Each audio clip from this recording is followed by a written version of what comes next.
we have to understand how to read, interpret, and understand the Bible. Okay, in the beginning of the Bible, you have history that is to be taken literally.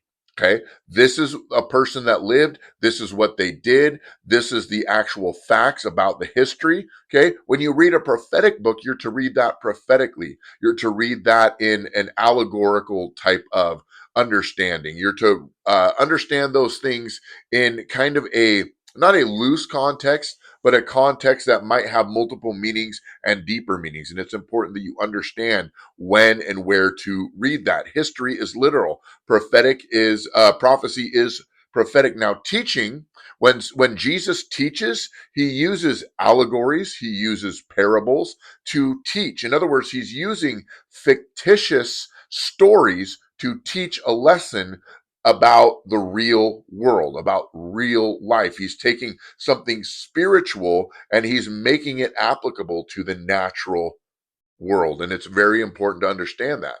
It's also very important to understand when dialogue is being spoken by a person in scripture, what's that person saying? Are they speaking spiritually or are they speaking naturally? When Jesus is teaching, is he teaching something spiritual or is he teaching something natural? And understanding when and where that is to be applied and how that is to be applied.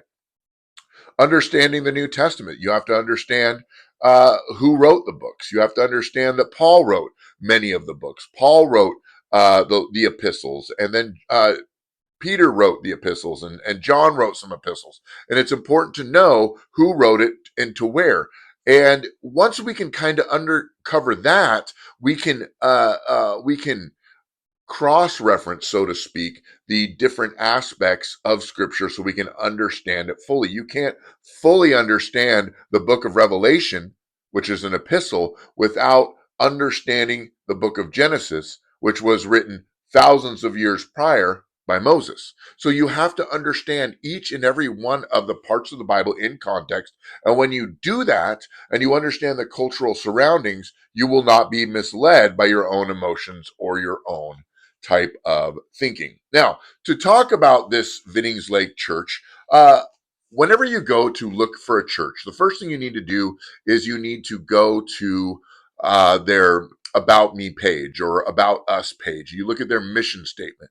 What does their mission statement say? Typically, you go to any normal Protestant Christian church, what you're going to notice is something that has to do with the Great Commission.